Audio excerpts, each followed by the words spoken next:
Okay, this is the Action 3 Junior wheelchair. It is suitable for the FreeWheel using the FreeWheel folding adapter. The only measurement that you really need to check is the horizontal tubing bar underneath the chair.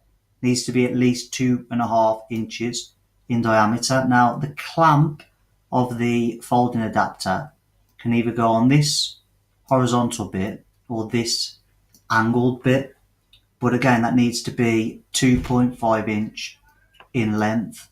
Now with this corner bracket here, it's determined whether that length there is 2.5 or that. Depending on the size of the wheelchair, this folding bracket, the cross underneath, will be in a different position.